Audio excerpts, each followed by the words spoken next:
J'ai trouvé l'eau si belle que je m'y suis baigné. Il y a longtemps que je t'aime, jamais je ne t'oublierai. Sous les feuilles d'un chêne, je me suis fait sécher. Sur la plus haute branche, le rossignol chantait. Il y a longtemps que je t'aime, jamais je ne t'oublierai. Longtemps, c'est relatif. En fait, il suffit de remonter le cours du temps sur 233 ans, jusqu'en 1763, pour revivre ce moment crucial de l'histoire du Canada, où se déroule la télésérie Marguerite Volant, qui sera en ondes à compter de la semaine prochaine.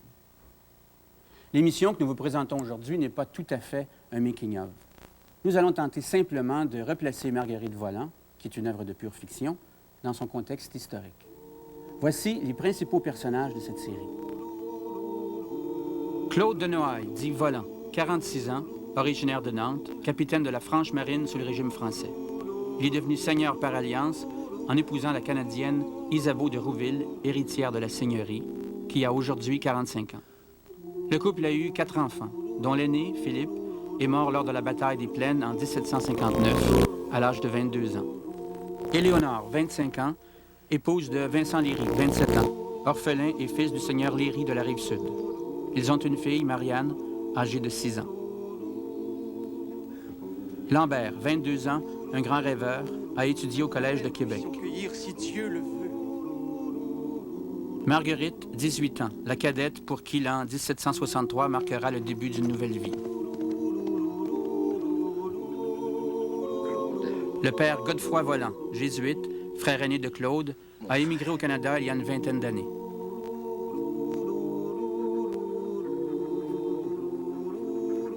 Renaud Larochelle, 48 ans, régisseur de la Seigneurie, né en Acadie qu'il a quitté à 16 ans pour mener la vie de mercenaire à travers l'Europe. Il est au service des Volants depuis son retour au pays, il y a 25 ans. Jeanne Letellier, 32 ans, orpheline adoptée par la famille Volant à l'âge de 11 ans. Elle est gouvernante.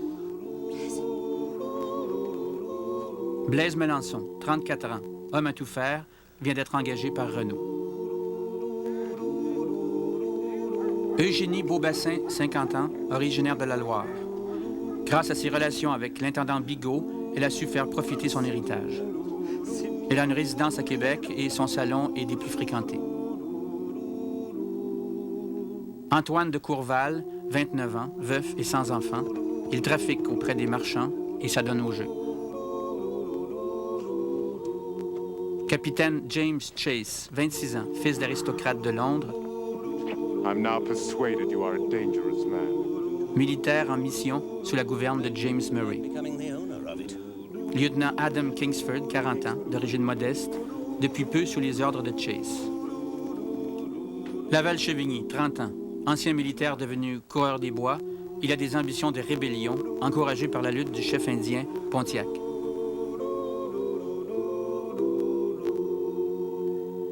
En Europe, c'est le siècle des Lumières. On parle français dans toutes les cours où triomphe déjà Mozart et où Casanova, lui, continue de séduire. Louis XV occupe le trône de France depuis près d'un demi-siècle. Les idées de Voltaire, de Rousseau et des encyclopédistes comme Diderot, que protège la Pompadour, la favorite du roi, font déjà leur chemin et préparent la grande révolution de 1789. En Angleterre, George III vient d'entreprendre un règne qui va durer 60 ans.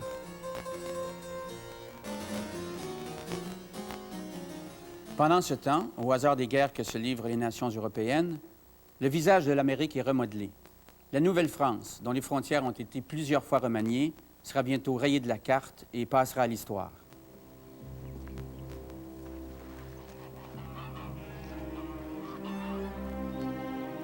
Mes amis,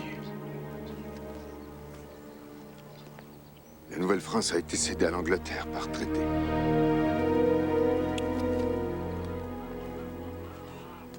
Traité de Paris. Nous sommes maintenant une colonie anglaise.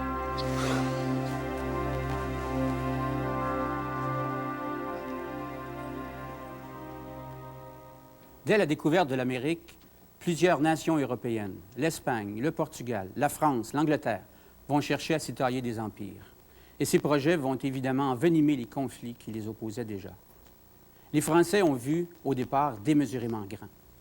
Au 17e siècle, 150 ans à peine après Colomb, leurs possessions s'étendaient déjà depuis la Floride jusqu'à la baie d'Hudson et de Terre-Neuve au lac Huron. Ce territoire, d'abord géré par des compagnies privées, est devenu en 1663 une province royale relevant du ministre de la Marine. À Québec, la capitale administrative de cet immense territoire, une véritable petite cour s'est constituée autour du gouverneur et de l'intendant. La Nouvelle-France s'est alors divisée en 3 colonies. Le Canada, l'Acadie française et la Louisiane, et en plusieurs gouvernements. Le Labrador, les pays d'en haut, dont la capitale est Détroit, les postes de la mer de l'Ouest et le domaine du roi, qui comprend le Saguenay et le lac Saint-Jean. Mais cet empire est fragile, trop vaste, trop peu peuplé.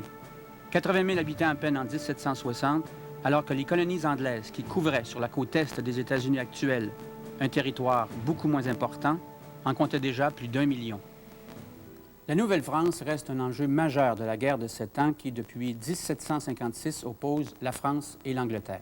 Cette guerre prendra fin en Amérique dès 1760 avec la chute de Montréal et la capitulation des forces françaises. Mais en attendant que les hostilités cessent en Europe et que la paix soit négociée entre les pays impliqués, la Nouvelle-France, occupée par les Britanniques, sera placée sous un régime militaire de transition.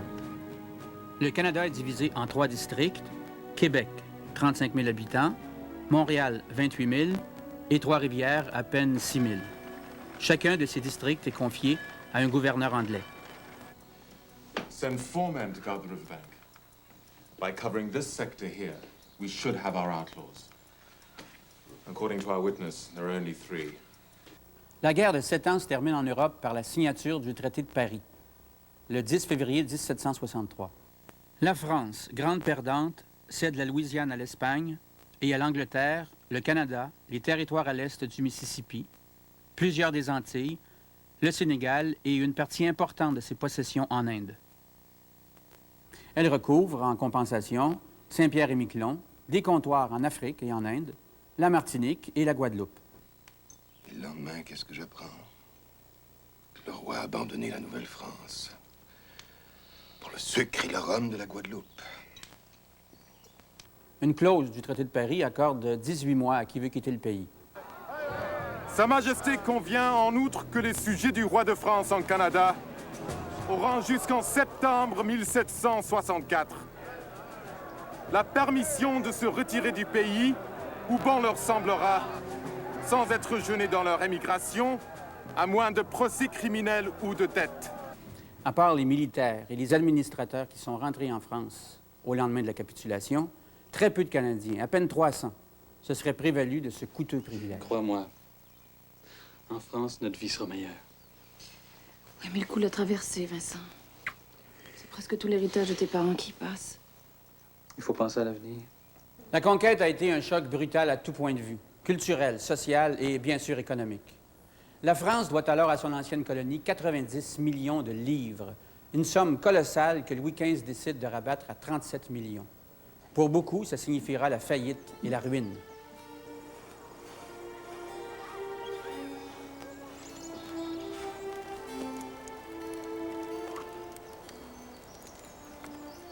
La banqueroute qui a suivi la guerre, les exactions, les malversations du dernier intendant, le tristement célèbre Bigot, ont considérablement refroidi l'attachement qu'avaient les Canadiens pour la mère patrie. Tu veux sacrifier le seul fils qui me reste au nom de ta tradition militaire. Cette guerre interminable est finie et tu souhaites pour Lambert d'autres champs de bataille. Nous ne devons rien à la France. Rien. Et en plus, il semblait bien que la bande n'était pas très affectée par la perte de la Nouvelle-France. Pendant le carnaval de 1763, au moment où ici tout s'effondrait, Louis XV donnait à Versailles 5 grands bals.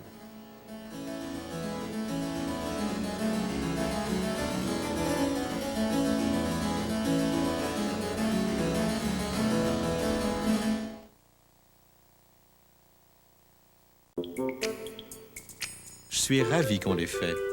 Moi aussi. C'est vrai. On l'a jamais fait aussi souvent, aussi longtemps. Je suis très matinal. Un vrai coq. Tous les matins depuis 2 semaines, les All Brand de Kellogg font partie du petit déjeuner complet de Serge et Monique. Ils sont bien aises d'avoir décidé de le faire. All Brand de Kellogg. Essayez-les pour 2 semaines, vous les aimerez pour toujours. As-tu aimé ça ce matin? J'ai adoré ça ce matin. Il est encore en retard, hein? Oh, il a dû attraper une autre contravention. Ah oui, mais Stéphanie, de tous les chums que t'as eus, celui-là, c'est le moins sérieux. Il l'a?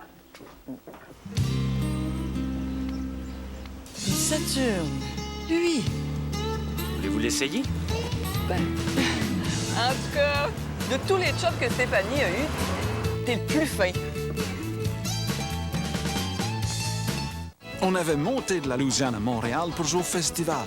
On était parés à laisser les bons temps rouler. Mais juste avant le show, on a aperçu que le plus important instrument manquait. Fallait bien faire quelque chose. Puis encore, j'étais pas sûr de comprendre l'accent québécois. Vous prenez Visa? Pardon? Visa. Je souhaite que vous l'acceptez. Ben oui, au Québec, c'est Visa. C'est pas dur de se faire comprendre quand on a la carte la plus utilisée dans le monde. Visa. Une carte, une seule.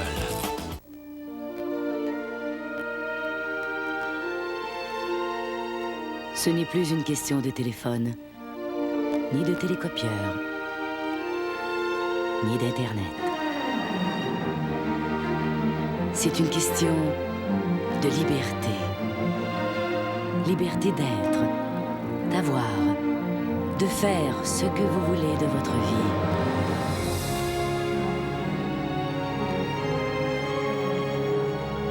Car c'est votre vie.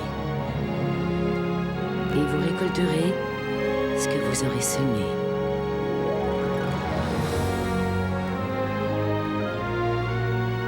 Les services interurbains d'AT&T Canada.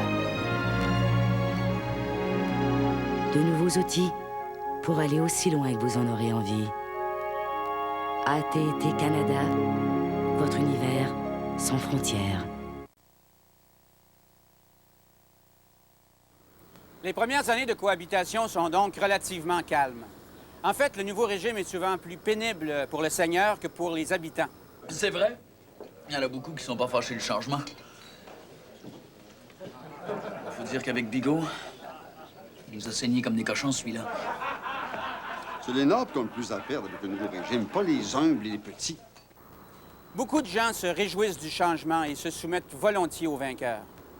Après des années de guerre et de famine, on n'aspire plus qu'à la paix et à la prospérité. On fait des bonnes affaires avec les Anglais. T'es un vendu, Fichot. Tout le monde sait ça? Vendu, tu sauras que je suis pas le seul. Le commerce est devenu libre. Il y a peu de marchands anglais, pas trop de concurrence. Murray est intègre. Et c'est en français qu'il fait ses ordonnances. Qu'est-ce que tu veux de plus? James Murray, le nouveau gouverneur, tente de faire disparaître ce qu'il appelle le sentiment d'antipathie nationale à l'égard des conquérants. Il ira même jusqu'à menacer Londres de se retirer s'il n'est pas autorisé à faire certaines concessions. Believe me, my dear fellow, this is a critical situation. Our duty is to protect the Canadians. We must grant them certain rights. On the other hand, they are now subjects of the British Crown. Our task is to find the juste milieu. Nous sommes présentement au musée McCord, où se tiendra cet automne, entre l'histoire et la fiction, une exposition dont le thème central sera Marguerite Volant, son monde, son époque, c'est-à-dire la Nouvelle-France du 18e siècle. Bien, le musée est beaucoup fréquenté par des chercheurs, des communicateurs, des concepteurs, des créateurs. Ils viennent voir la collection, ils viennent voir nos archives. Alors, il y a eu une espèce de mariage naturel parce que l'équipe de Marguerite Volant est venue au moment de la recherche pour des costumes, pour des accessoires, pour des décors, et aussi quand ils ont construit la seigneurie. Et là, il y a eu cette idée qui a émergé, une exposition, dans le fond, qui expliquerait cette relation-là qu'il y a entre les collections qu'on a gardées depuis des années, qu'on conserve, qu'on recherche, et la préparation d'une série historique fiction. Alors, le visiteur va pouvoir voir ce dialogue entre l'histoire et la fiction. Et ça sera mis en scène dans un ensemble de scénettes qui vont rappeler les héros, surtout les caractères des personnages, ce qu'ils ont vécu, et qui vont interpréter, par exemple, le rapport à l'argent, la vie domestique, ce que les gens pouvaient manger. Aussi, on va présenter comment les seigneuries étaient organisées, comment ça se passait au niveau des censitaires, l'argent, comment c'était accumulé, collecté, les vices et les vertus des gens qui étaient là, qui vivaient à l'époque. Donc, il y aura toujours une espèce de plus-value. On a ajouté à la série, si vous voulez, le commentaire historique. Alors, le visiteur va pouvoir revivre la série, mais dans son contexte historique, si vous voulez, de façon plus expliquée, plus détaillée. Et on est très excités de présenter ça au public. Personne n'a su charmer mon cœur. Ce que ça a eu comme conséquence chez nous, ça a été extraordinaire, parce qu'on a redécouvert nos objets. Selon les questions que les recherchistes posent, que les gens au niveau des aménagements, du décor, des costumes posent, ça permet de relire notre objet. Dans l'exposition, on va montrer cette horloge qui a appartenu à la famille Rouville, et Isabeau est une Rouville. Et donc, ça vient nourrir, si vous voulez, l'imagination des gens. C'est certain que la série prétend pas raconter l'histoire des Rouville, mais il y a cette cohérence, cette consistance qu'on essaie d'établir, et c'est ce que nous permet souvent l'interprétation historique qu'on peut faire et dont les auteurs se servent pour raconter leurs histoires. Quand on fait un sujet historique, c'est sûr qu'il faut faire attention parce que, bon, la toile de fond est historique, donc on essaie autant que possible d'être le plus juste. Mais nous, on fait de la fiction, donc on prend des licences, on se permet des choses pour permettre au récit de prendre son ampleur, son envol, puis de porter l'émotion. C'est comme si les médias s'emparaient du souvenir, ils s'emparaient de la mémoire pour la faire revivre. C'est romancé, c'est fiction, mais c'est très lié, si vous voulez, à ce qui ça se pouvait être à l'époque où c'est une interprétation, c'est une évocation. Bien, chaque fois qu'on parle de l'histoire, je pense que tout le monde l'interprète à sa façon. C'est pas une série militante au sens où on est préoccupé par toutes les questions nationalistes pour l'instant. C'est pas une série qui débat de ces choses. C'est une série qui pose un regard sur une époque qu'on essaye d'avoir été le plus authentique possible. On a fait beaucoup de recherches, et pour les textes, et pour les costumes, et pour les décors, et pour la façon dont les gens vivaient. Il y a beaucoup de matériel, il y a beaucoup de répertoire, il y avait beaucoup de gens qui se promenaient. Il y avait toute une tradition à ce moment-là de voyageurs qui tenaient des journaux de bord. Le Père Calme en est un, Bougainville en est un autre. Et ce qui m'a frappé, moi, en préparant ça, et ce qui m'a frappé continuellement en le tournant, c'est de produire des images qui m'étonnaient et qui vont étonner tout le monde, je suis certain, par leur distance à notre perception. On a toujours eu les images de la pipe, de la ceinture fléchée, du chapeau de patriote, etc. Mais on n'a pas idée de la bourgeoisie qu'il y avait ici, ou de la noblesse. Pendant tout un temps, c'est une bourgeoisie, une noblesse française qui débarquait ici ou qui était anoblie ici, comme les Lemoyne, etc., après un certain temps, mais qui vivait comme en France. C'est-à-dire que c'est une transplantation, c'est un bouturage de Versailles ici. Il y avait une cour, il y avait une administration royale, il y avait une junte militaire, il y avait des salonnières, comme on trouvait en France à ce moment-là. On importait tout. On avait une population captive et donc qui vivait parfaitement à la française, qui était encore, au moment de la conquête, complètement branchés sur Paris et la mode parisienne. On voit les gens, on serait étonné de les voir dans des robes à paniers, avec des petits souliers, marcher dans des champs de boue, à côté des vaches, etc. Alors, on voit la mode parisienne dans la forêt québécoise. Et ça, moi, à chaque jour que je tourne ici, ça me frappe, ça m'étonne et ça me ravit en même temps de me dire on va retrouver, nous, comme Québécois aussi, des racines dans autre chose que la sainte misère. L'action de cette télésérie se déroule principalement sur la seigneurie des Volants, que les auteurs ont située quelque part en amont de la ville de Québec. Mais allons voir les décors qu'on y a reconstitués.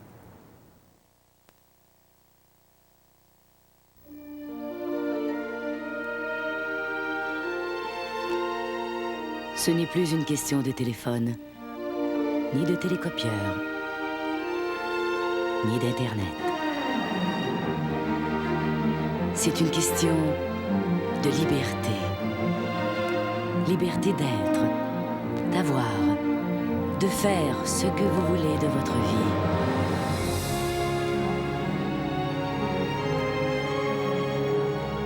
Car c'est votre vie. Et vous récolterez ce que vous aurez semé.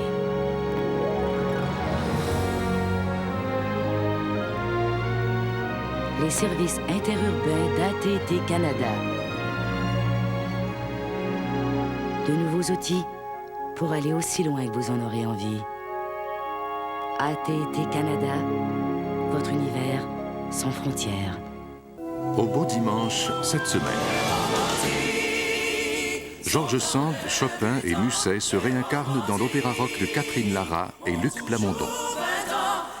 Voyez Daniel Lavoie, Véronique Sanson et Richard Cocciante dans Sand et les romantiques. Puis Angèle Dubois et Alain Marion interprètent de grands airs de Wolfgang Amadeus dans Mozart, opéra pour deux. Les beaux dimanches, cette semaine, 20h.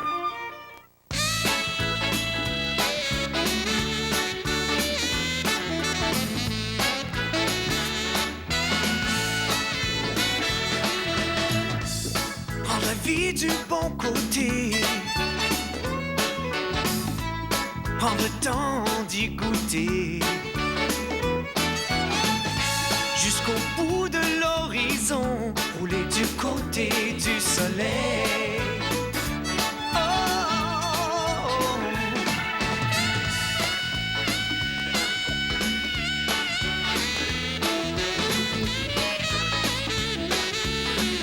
Rouler du côté du soleil.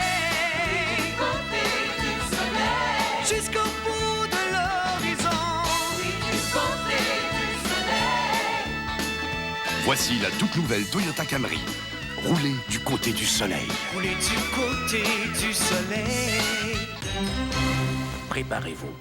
Ce samedi, le gros lot du loto 649 sera de 5 millions de dollars. Loto 649, ça change pas le monde. Sauf que... Oui, enfin, Patrice Lécuyer est de retour. Ce soir, au talk show le plus rafraîchissant des ondes, Patrick Huard fait des vagues. Annie Pelletier plonge tête première en entrevue. Et Yvon Deschamps se mouille. Lécuyer ce soir, 21h.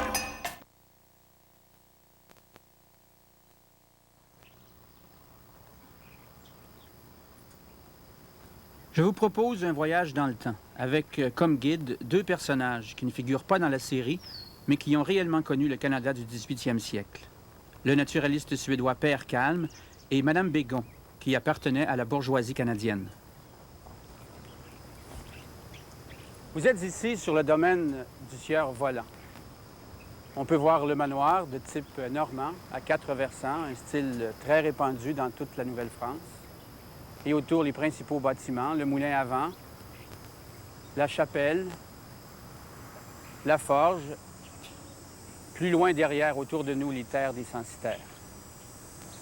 Le régime seigneurial canadien, maintenant disparu depuis près de 150 ans, était très différent de son modèle français.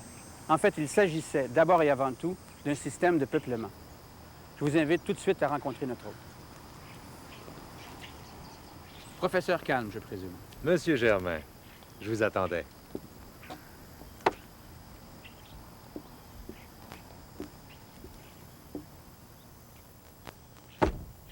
Je vous en prie.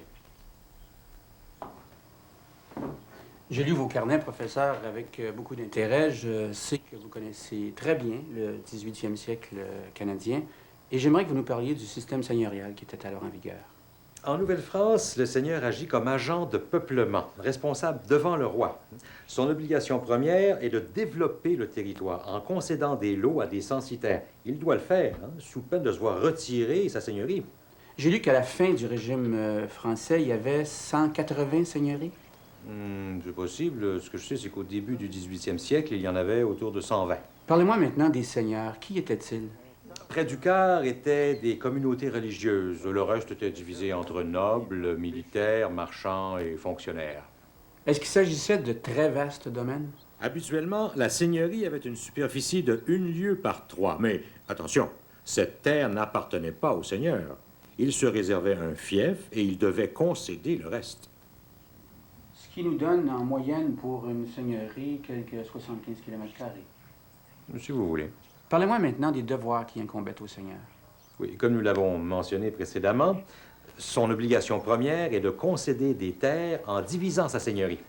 Il cède ce terrain à des censitaires, bien qu'au Canada, on les appelle plus volontiers des habitants.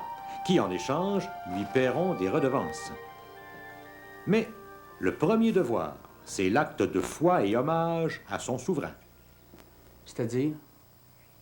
Il se rend devant l'intendant, se découvre, enlève ses armes, met genoux par terre et se déclare vassal du roi. Il semble que tout ça fait un peu féodal, non? Oh non, non, non, non. Bon, au Canada, on est à 1000 lieues de la féodalité. Non, c'est une cérémonie plutôt symbolique par laquelle il prouve son engagement envers son roi. Concrètement, quel autre devoir a le Seigneur? Le Seigneur doit fournir un aveu et dénombrement. Le répertoire complet des terres concédées, des noms des censitaires, l'étendue et le montant qu'il fixera comme cens et rente. Il doit aussi réserver le bois de chêne de ces terres pour la construction des vaisseaux du roi. Mais il doit surtout tenir feu et lieu, c'est-à-dire construire un manoir, l'habiter et faire ériger un moulin à farine pour ses censitaires. Bon, voilà pour les devoirs. Maintenant, quels étaient les privilèges et les avantages dont jouissait le Seigneur? Oui, vous savez, on ne devenait pas seigneur pour s'enrichir, mais on était plus indépendant, loin de la mère patrie. C'était la liberté de l'Amérique. Le censitaire pouvait vendre sa terre? Celui qui achète doit au seigneur le 12e du prix de vente. C'est le droit de lot et de vente. Mais si on se donnait la terre de père en fils, on ne payait rien du tout. Je crois qu'on ne payait pas d'impôts à l'époque. Non, mais le censitaire a des redevances envers le seigneur. C'est ce qu'on appelait le cens et la rente, n'est-ce pas? Oui, et il doit les payer une fois par année, à la Saint-Martin, le 11 novembre. Parfois le 29 septembre, à la Saint-Michel, dépendant de la nature des terres. Je me suis rendu compte en vous lisant, professeur, que vous êtes une assez bonne fourchette. Lors de mon voyage à Québec, on m'a reçu fort agréablement. Je puis vous assurer que ces soirées n'avaient rien à envier à celles de la métropole. Ainsi, un soir, chez monsieur de la Galissonnière, j'ai mangé dans de la vaisselle en vraie porcelaine de Chine et avec des ustensiles d'argent. Ah, je me suis régalé. Nous avions des bouteilles de vin léger, des carafons de vin blanc. Je gage que vous vous souvenez du menu. D'abord, on m'a offert le coup d'apéritif d'usage, une eau de vie. Et puis, la soupe. Vous savez qu'on en mangeait à tous les repas à cette époque-là.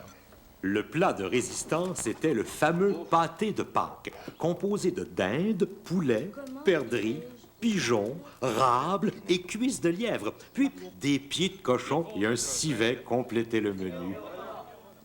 La charmante soirée. Le souper fut délicieux.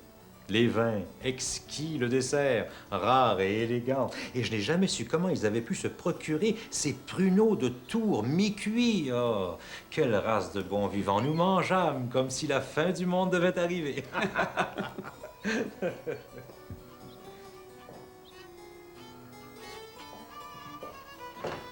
Et chez l'habitant, qu'est-ce qu'on mangeait? L'élément de base est la farine. La soupe à l'oignon est très populaire. Il raffole aussi du pain trempé dans de la crème sûre avec de la cassonade, sans oublier la soupe aux pois et au lard salé. Mais les Canadiens n'aiment pas les pommes de terre et n'en cultivent pas. Ils se moquent même des Anglais qui en mangent. Pourquoi donc? Elles ont la réputation de provoquer des flatulences, des désirs sexuels exacerbés, même la lèpre. Incroyable. Le vin et les autres denrées rares arrivaient par bateau? On importait beaucoup. C'était le commerce triangulaire, la base de l'économie de la métropole envers ses colonies. Les bateaux partaient de France en juin avec leurs produits et arrivaient à Québec en septembre. Ils y vendaient leurs marchandises aux Canadiens. Puis, ils repartaient avant les glaces, faisaient escale à Louisbourg pour charger du poisson et, vers décembre, ils arrivaient dans les Antilles, d'où ils ramenaient du sucre, du rhum et du café. En mars, ils étaient de retour en France et le cycle recommençait. Les colonies étaient donc très dépendantes de la métropole?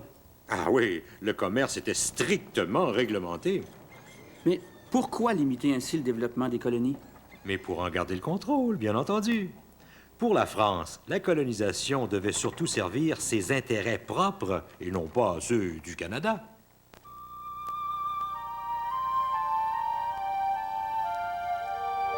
J'aime bien ces moulins de pierre. Est-ce qu'il y en avait beaucoup? En principe, on trouvait un moulin sur chaque seigneurie. À la fin du régime français, il y en avait environ 150 dans la vallée du Saint-Laurent. Mais les moulins à eau étaient 10 fois plus nombreux que ceux avant. Le meunier était-il un personnage important? Ah, on le respecte. Sa présence est essentielle. N'oubliez pas que le pain est l'aliment premier du Canadien. Le meunier avait une tâche excessivement exigeante. Il lui fallait être disponible, vigilant et travailler nuit et jour en période d'abondance. Nuit et jour? Souvenez-vous de la chanson populaire. Meunier, tu dors, ton moulin va trop vite. Meunier, tu dors, ton moulin va Tiens, trop vite. le vent reprend. Ah oui? Ah ben, moi, je suis peut-être mieux d'y aller. J'ai beaucoup à moudre. Si le vent peut rager, je vais y passer la nuit. Je vais aller t'aider. Tiens. Avec un moulin à vent, tant qu'il y a du vent, on ne peut pas dormir. Le grain n'attend pas. Arrêtez, malheureux. Ne pénétrez jamais dans un moulin par le pied droit. Vous, superstitieux, professeur? Non, je plaisante. Ma religion me le défend. Mais on m'a déjà fait le coup lors de mon voyage au Canada. Vous savez que les Canadiens sont très superstitieux. Ainsi, par exemple, ils ne labourent jamais avant midi le lendemain de la Toussaint, le 1er novembre, jour de la criée des âmes, de peur de voir du sang jaillir des sillons. Le travail du meunier exige de la précision. Il doit régler les meules à intervalles réguliers, réparer les bris mécaniques et, dans un moulin à vent, la tâche est encore plus lourde.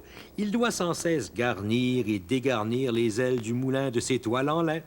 Et à tout seigneur, tout honneur, le meunier doit d'abord moudre le blé du seigneur, puis celui du censitaire, par ordre d'arrivée. Premier arrivé, premier servi. Mais le moulin est aussi un lieu de rencontre où les habitants prennent un petit coup et se racontent les dernières histoires. Il y a des femmes dans cet univers-là? Elles sont plutôt mal vues. Le monde de la meunerie est un monde d'hommes. Celui qui boit trop, mon vieux, en aura mal aux cheveux. Prends sa maman, prends sa papa, prends sa maman, prends sa papa, prends sa parole. Et lâche la fiole. Et lâche la fiole.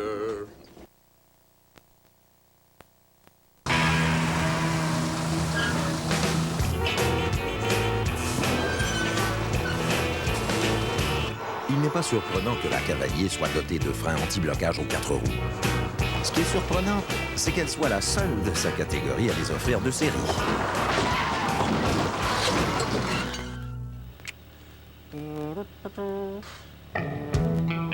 La cavalier de Chevrolet. Connue pour en prendre, reconnue pour en donner. Hé, la puce, je te présente Lucie. Je l'ai invitée pour le petit déjeuner.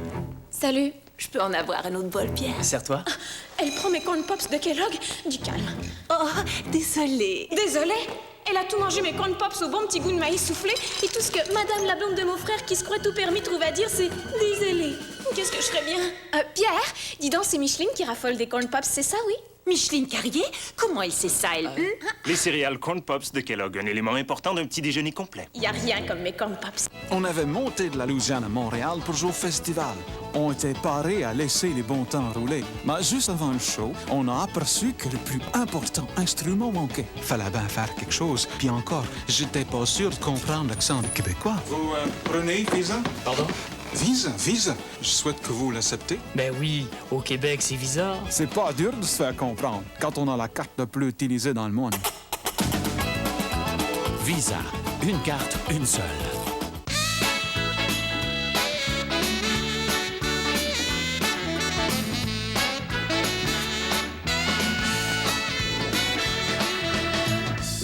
Prends la vie du bon côté. Prends le temps d'y goûter. Jusqu'au bout de l'horizon, rouler du côté du soleil. Oh, oh, oh.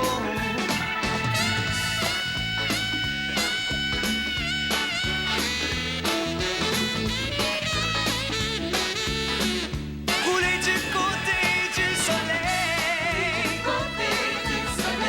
Jusqu'au bout de l'horizon. Voici la toute nouvelle Toyota Camry. Roulez du côté du soleil. Rouler du côté du soleil. Vous me disiez que les gens étaient superstitieux, mais ils étaient aussi très religieux.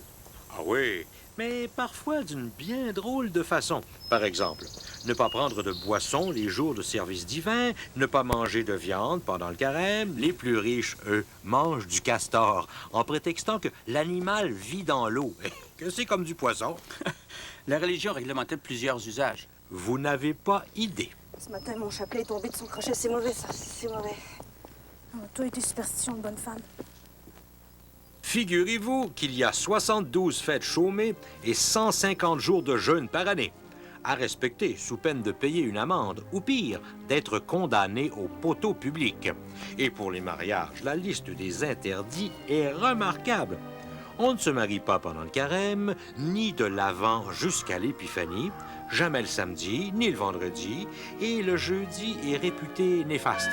Bref, on ne se marie pratiquement que le mardi, et surtout pas pendant les semailles ou les récoltes. Et en plus, on déconseillait de se marier en mai, parce que ce mois est consacré chez les catholiques à la Vierge, et par extension à toutes celles dont c'est la condition. Donc, c'était un mauvais présage que de se marier au mois de Marie. La religion des catholiques m'a semblé être un joyeux mélange de superstition et de croyance.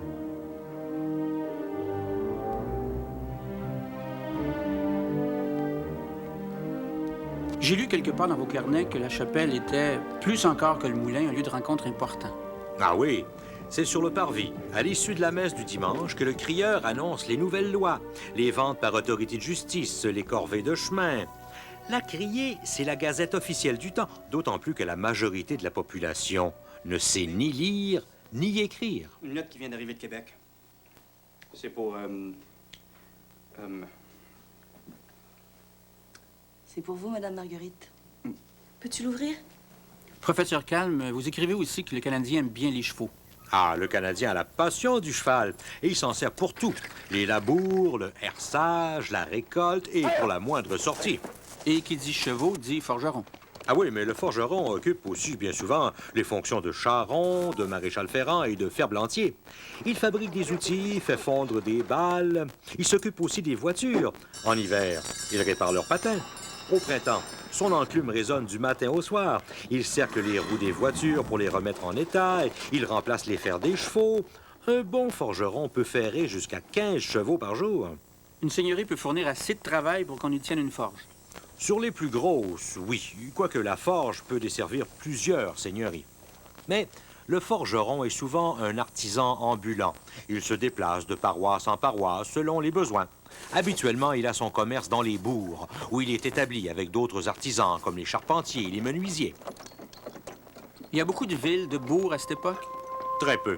Il n'y a que 3 villes. Montréal, Trois-Rivières et Québec, qui comptent à cette époque environ 8000 habitants. Et il y a 7 bourgs. Autrement, le pays est divisé en paroisses qui regroupent chacune plusieurs seigneuries. La première ordonnance qui autorise l'établissement d'un village date de 1753 seulement. Pourquoi si tard? Le régime seigneurial, voyons. Ce que la France veut, c'est qu'on défriche et qu'on occupe le territoire pour empêcher l'étalement des colonies anglaises. Dans cette perspective-là, le regroupement serait une catastrophe. L'État exige donc une superficie minimale d'1,5 arpents par 30 pour chaque bâtiment. Ça revient à dire qu'il est presque impossible de développer un village. Et les déplacements ne sont jamais faciles. En dehors du chemin du roi qui longe la rive nord entre Québec et Montréal, il y a peu de routes. Il y a des chemins entre les rangs, les paroisses et les seigneuries. Les véritables routes et autoroutes en saison navigable sont les cours d'eau. Le Saint-Laurent, l'Outaouais, le Saint-Maurice, le Saguenay, les Grands Lacs. Est-ce que les gens utilisaient beaucoup le canot? Oui, le canot d'écorce de bouleau, qui sert surtout pour l'intérieur du pays. C'est le moyen de transport des Indiens et des coureurs des bois. Pour le transport en général, on se sert de chaloupes et de barques à fond plat. Mais la voiture d'eau la plus courante, c'est la goélette à voile.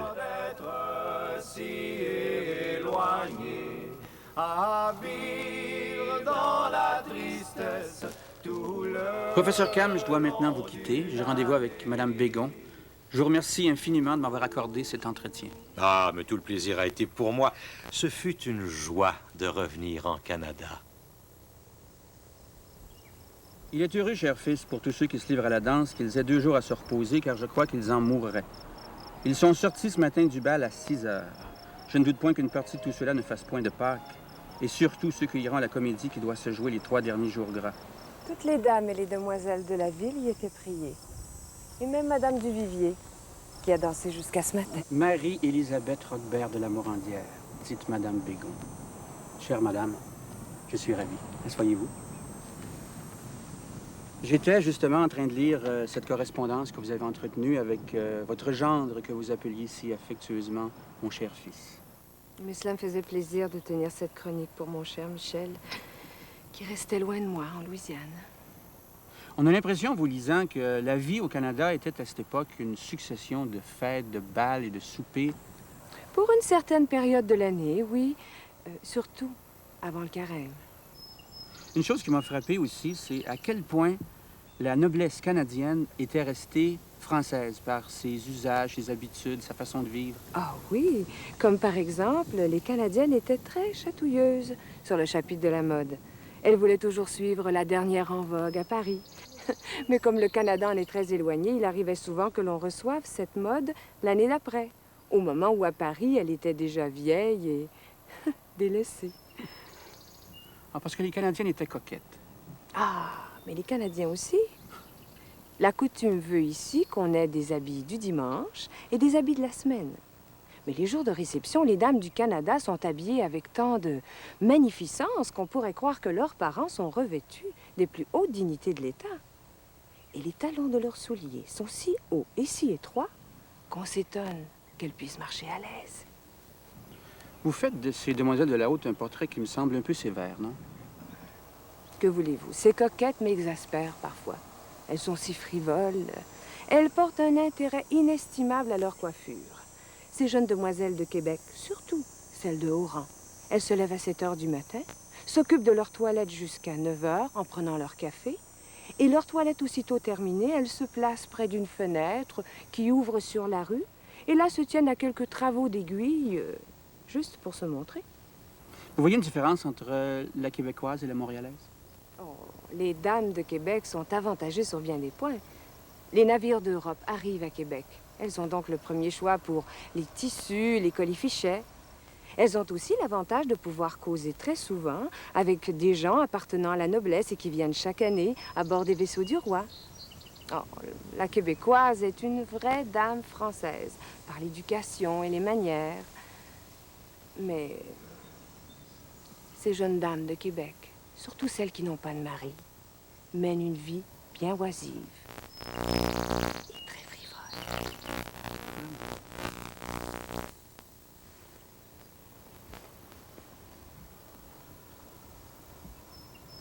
À la claire fontaine m'en allant promener, j'ai trouvé l'eau si belle que je m'y suis baignée.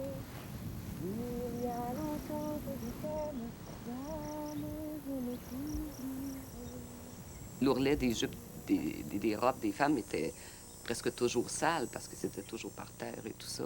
Alors là, il y a des spécialistes en patine, comme on appelle, qui reprennent chaque vêtement et avec les indices que je leur donne sur les personnages, s'ils décident que lui, c'est qui travaille dehors, alors ils vont savoir quelle couleur mettre de patine. Si c'est quelqu'un qui, plutôt qui est toujours à l'intérieur, alors son vêtement ne sera pas usé de la même façon.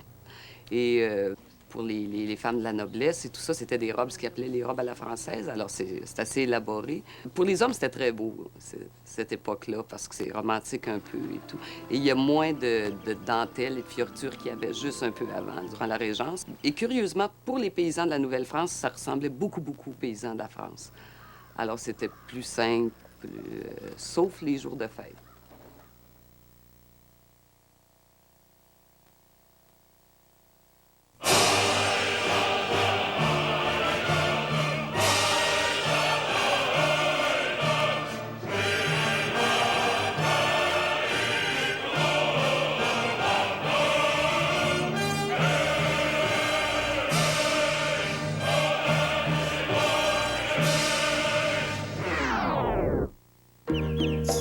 Jeep TJ, revu d'un bout à l'autre et au sommet de sa forme.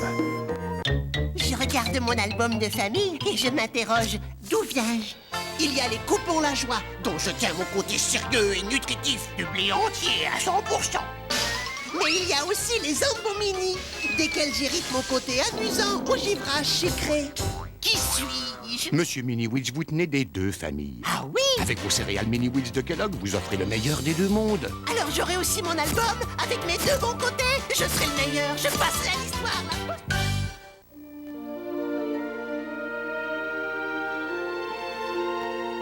Ce n'est plus une question de téléphone, ni de télécopieur, ni d'Internet. C'est une question de liberté. Liberté d'être, d'avoir, de faire ce que vous voulez de votre vie.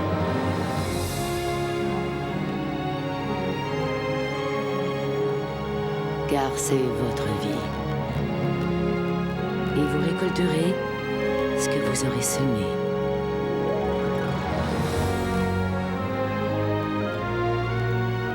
Les services interurbains d'AT&T Canada. De nouveaux outils pour aller aussi loin que vous en aurez envie. AT&T Canada, votre univers sans frontières. Isabelle, peux-tu m'expliquer c'était quoi l'idée de faire dormir Jasmine avec nous autres? J'ai fait une gaffe. Y a-tu quelque chose qui va pas, là? On dirait que tu le fuis. La seule chose que je regrette, c'est de ne pas avoir eu le temps de le mettre à la porte moi-même. C'est pas à moi de te dire ça. 4h30, lundi 20h. Je veux voir mon bébé! Je veux voir mon bébé! Je veux pas, maman!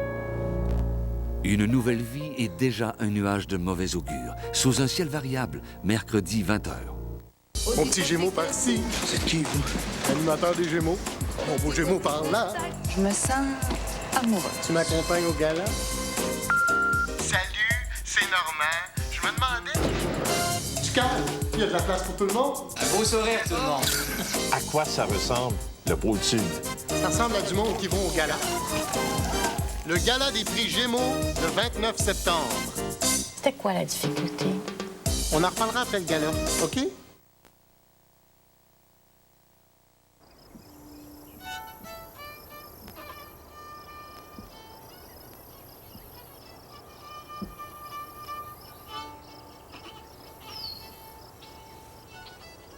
Nous voici à l'auberge du Vieux-Loup, qui se trouve à 1 heure de cheval environ de la seigneurie Volant et à 2 heures de Québec.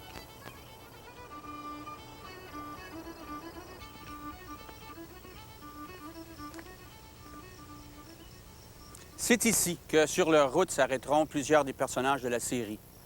Histoire de prendre un verre de vin, du rouge de préférence, un bon repas, de négocier, même de jouer au billard ou aux cartes, bien que les jeux soient en principe défendus. L'aubergiste doit offrir des chambres, posséder une salle basse, une cour ou un jardin pour donner à manger et à boire, mais pas après 10 heures du soir, qui est l'heure du couvre-feu. Il doit se munir d'une permission de l'intendant, posséder un certificat de bonne vie et bonne humeur et fournir aux 15 jours un registre des personnes qui descendent chez lui. Les auberges et les cabarets sont bien sûr le plus souvent dans les villes, mais on en trouve parfois le long des routes. Toute une population de voyageurs y descend.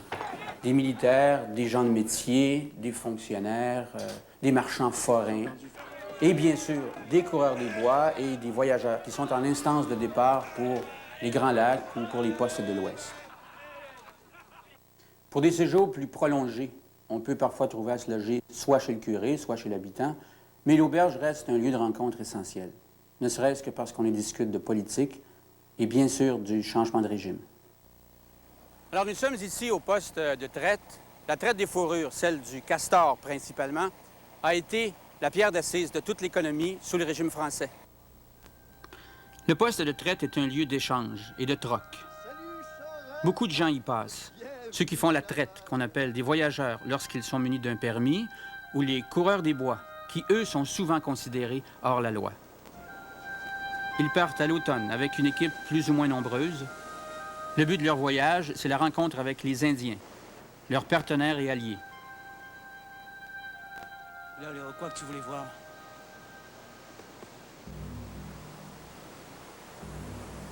Second. Oui. Yatte wagadere yundare ne hodan. Ruma dias ne zotar. Les Indiens, qui sont d'excellents chasseurs, font le troc des fourrures qu'ils échangent contre des couvertes, des vêtements français, contre des outils, des fusils, contre de la poudre à fusil, parfois contre de l'eau de vie. Les traiteurs français partent avec des sacs pleins de marchandises qu'ils se sont procurés à crédit et qu'ils échangeront contre des pelleteries. En plus du castor, les Indiens apportent des peaux de renard, de vison, de loup, de carcajou, de loutre et de martre, de chat sauvage, bref, de tout ce qui est fourrure. Un pelu, c'est une belle peau de castor, de préférence d'hiver. C'est ce qui sert d'étalon monétaire. Par exemple, un gallon d'eau de vie vaut 4 pelus. Une livre de tabac roulé, c'est un pelu. Les Français avaient beaucoup d'alliés chez les Indiens, en particulier parmi les peuples algonquiens. En partie parce qu'ils les avaient aidés lors des guerres contre les Iroquois. Il y a 5 caisses de bons fusils, 15 barils de poudre. Mais avec les Britanniques au pouvoir, les règles du jeu vont changer pour les Indiens. Fini les avances sur la traite, la distribution d'eau de vie. Fini les réparations d'armes gratuites. On ne fraternise plus comme au temps des Français, où on jouait à la crosse, où on faisait des courses de canot.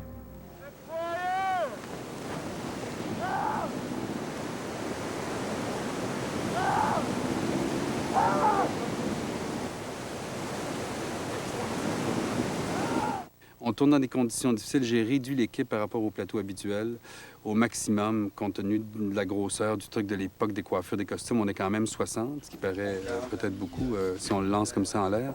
Mais c'est pas une équipe énorme si on le compare à certaines équipes américaines qui viennent tourner ici avec des moyens beaucoup plus vastes aussi. Cette équipe-ci, réduite au maximum, vivant ensemble, vivant dans un contexte comme celui-ci, inspiré par le scénario, par les scènes qu'ils voient, par la qualité des acteurs, parce que j'ai des acteurs fabuleux là-dessus. Tout ça crée finalement une espèce de synergie et une complicité qui fait que tout le monde se sent partie prenante et participant à quelque chose d'extraordinaire.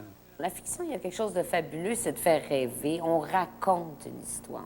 Alors, c'est sûr qu'avec l'équipe qu'on forme, tous ensemble, on se met ensemble puis on se dit, on va faire des décors, on va créer des costumes pour cette histoire. C'est une histoire romantique. Le nom que je lui donne, c'est une espèce de saga romantique, avec du souffle, avec des violons, avec... c'est une grande histoire d'amour. Tu pouvais m'aimer comme je t'aime. Accordez-moi quelques minutes. Si vous n'êtes pas satisfaite de mes explications, je sortirai de votre vie. À jamais.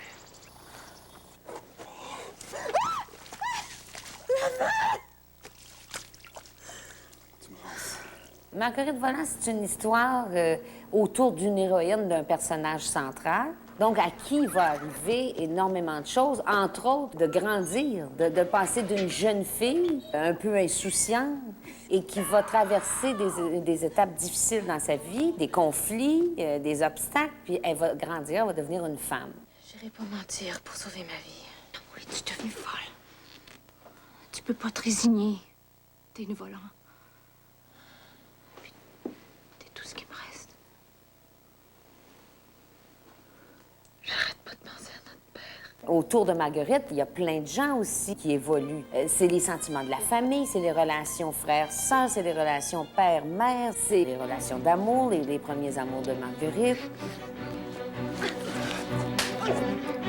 Il y a des beaux personnages, il y a plein de rebondissements, il y a de l'action, il y a un peu de tout. Puis à travers tout ça, bien qu'on vive une aventure, qu'on vive dans un contexte social où il y a des chambardements, on passe du régime français au régime anglais, il y a des accrochages, tout ça. Mais ce qui est beau dans Marguerite Volant, c'est, je pense qu'il s'en détache, c'est le sentiment de tolérance. Je pourrai plus jamais aimer d'amour.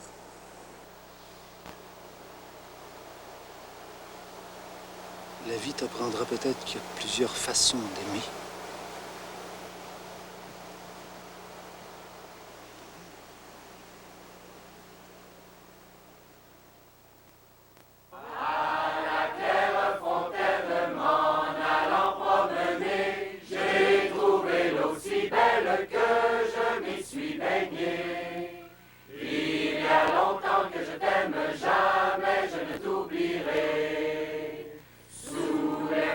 De chêne, je me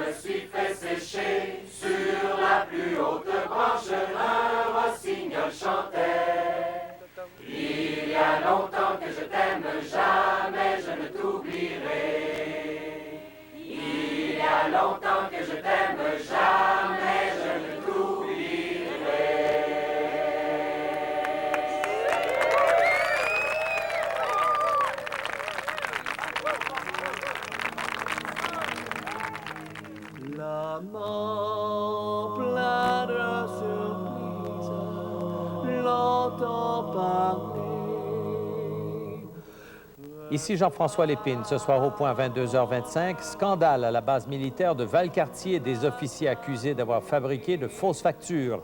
Et l'avenir de Radio-Canada comme télévision populaire est-elle menacée par les nouvelles compressions? Restez des nôtres, l'écuyer est de retour et il reçoit Patrick Huard, Annie Pelletier et Yvon Deschamps après la pause.